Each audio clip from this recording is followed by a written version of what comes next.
Hello, this is the Ford seat heater module repair. I watched a bunch of videos on this, and I already completed the repair, but the videos all show the hard way to do this. So what happens, this module is powered by two power wires here that power your seat heaters and seat coolers on a 2011 Ford Expedition, F-150, etc. For some reason, Ford chose to run two power wires in, but only one ground wire out. On this side, it's the last pin here. And if you've watched other videos, you'll see it's burnt, melted, etc. If you pull yours apart and it's not working, good chance that's it. So the repair to this is, number one, clean up this pin.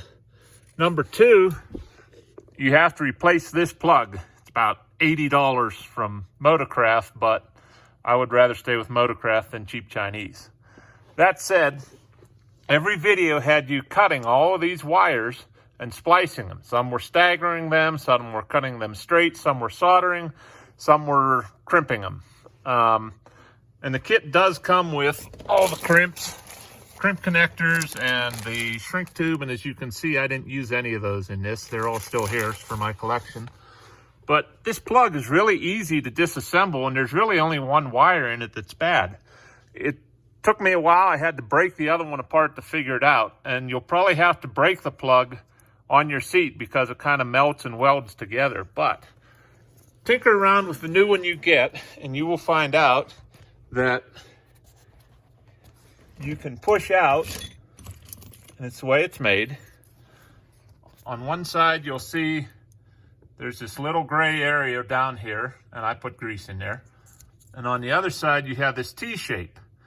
Well, this pushes out through that hole. You have to get a screwdriver. You get a screwdriver and you push on this little rectangle tab in here. And when you push on it, you'll see it pops out the other side.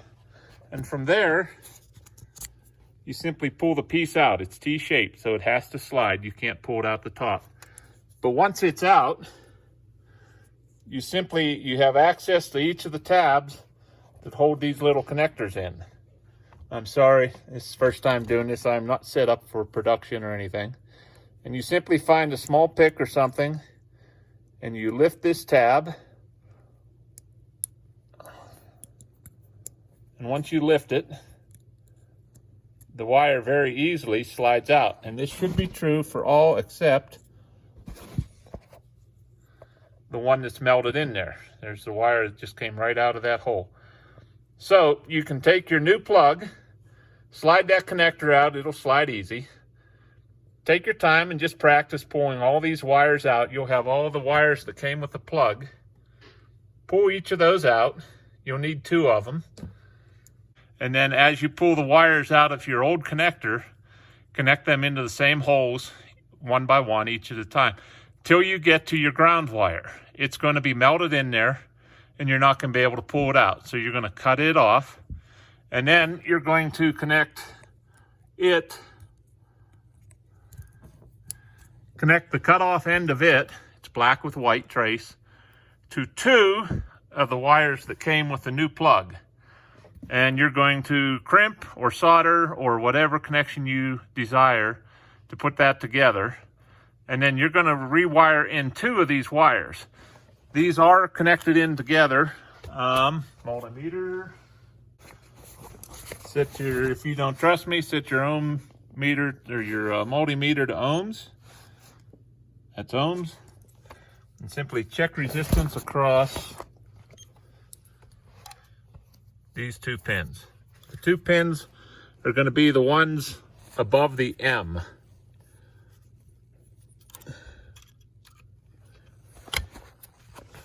Sorry, difficult doing this and hold a phone. Like I said, I'm not set up for this. And you'll see that you have 0.3 ohms. That's a pretty good connection across them. That's those two pins are both grounds. Right above them and on the opposite side of this connector, you will see two purple with red trace wires.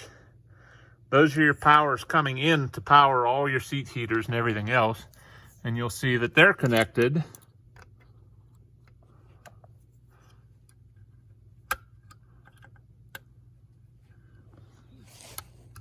missed it. 0.2 ohms. So yeah, you have 2 power wires coming in, and for whatever reason Ford is only using 1 power wire or 1 ground wire coming out. And I'm pretty sure this isn't chassis grounded anywhere.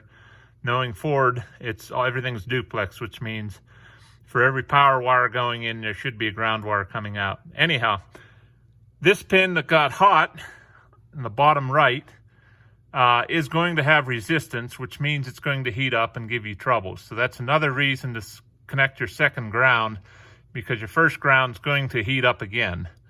By adding the second ground, you have a new clean ground plus the additional old one, even if it's not great, to carry your load coming out of your module. I have connected this all up. I did run it down the road. I turned every heater in the vehicle on and seat heater on, and they heated up, no problems, no issues. Also ran the air conditioned seats on the front 2 seats, and again, no issues with it heating up or giving me any problems. But yeah, there's no reason to cut all of these wires and have to re-splice everything.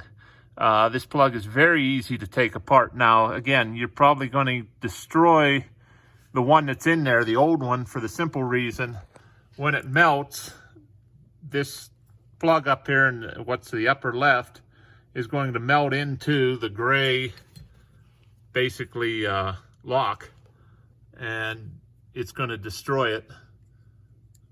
But again, that just slides right in, slides right down there. You just make sure it's pushed all the way down. And again, it pushes out from this side. Get a screwdriver in there and push on the gray section here in the side of the plug, right there just above my thumb. And you'll make your life so much easier doing this repair. And you don't have spliced wires everywhere. So I hope that helps you if you have to do this job. It actually went really quick this way because, yeah, I only had to cut and splice 1 wire. And frankly, it's great. It leaves me a whole bunch of extra spares if I need them or stuff for anything else. Ended up with a bunch of nice little crimp connectors and extra shrink tube that I didn't have to use. And my wife will be very happy. Her seat heaters work again. In Colorado, they're kind of nice. Good luck.